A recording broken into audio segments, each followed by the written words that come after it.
Et cette crise de la dette souveraine n'est pas seulement européenne. Les États-Unis, eux aussi, sont au bord du défaut de paiement.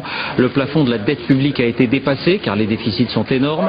Pour le réajuster, il faudrait un accord entre Barack Obama et les républicains. Mais les deux camps ne sont pas d'accord sur les nouvelles recettes à trouver. Les négociations se poursuivent. Et vous allez le voir, il n'y a pas que l'État fédéral qui est en difficulté. De nombreuses collectivités locales américaines sont en cessation de paiement. Résultat, les caisses de retraite sont à sec.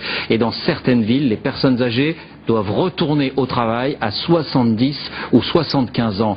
Dans l'Alabama, reportage Maryse Burgo à Ron Diamond. Nous voulons notre argent maintenant, c'est le cri de ralliement de ces retraités de l'État de l'Alabama. Gwendoline est la meneuse du mouvement, un sacré bout de bonne femme.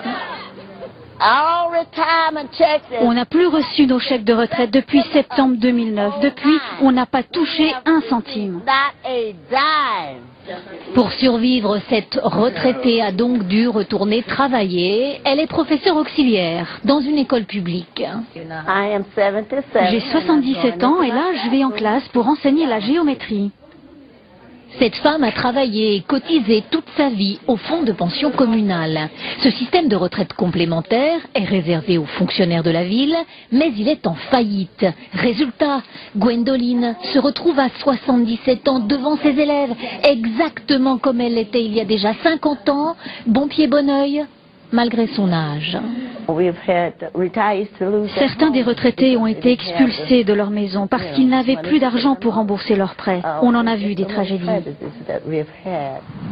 En fait, c'est toute la municipalité de Pritchard qui est en faillite. Une ville de 45 000 habitants, autrefois industrielle et prospère.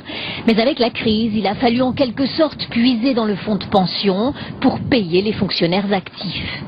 Aux yeux des retraités, le coupable, c'est donc lui, le maire de la ville, parce qu'il a laissé, comme ses prédécesseurs, se creuser les déficits. Chaque jour de conseil municipal, ces personnes âgées s'installent au fond de la salle pour protester silencieusement. Gwendoline ne raterait jamais ce rendez-vous. Tous refusent le compromis proposé, leur accorder seulement un tiers de leur retraite. Ces gens-là devraient accepter cette somme. Ça les aiderait dans un premier temps. Le compromis n'est absolument pas généreux, mais après 2 ans d'attente devant des boîtes aux lettres vides, ces retraités finiront par céder. Ah, j'espère encore, mais toujours rien. Pas de chèque. Elle était agent de police, il était pompier. Ils vivent aujourd'hui sur la très maigre retraite de la sécurité sociale américaine, 300 € chacun. À eux deux, ils ont pourtant cotisé pendant 75 ans pour le fonds de pension, en vain.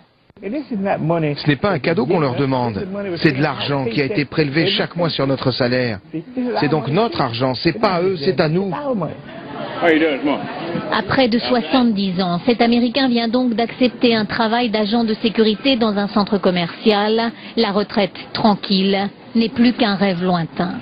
L'histoire de cette petite cité en déclin menace de se répéter un peu partout aux États-Unis. De grandes villes comme Philadelphie ou même des États entiers comme l'Illinois pourraient bien réserver le même sort à leurs retraités.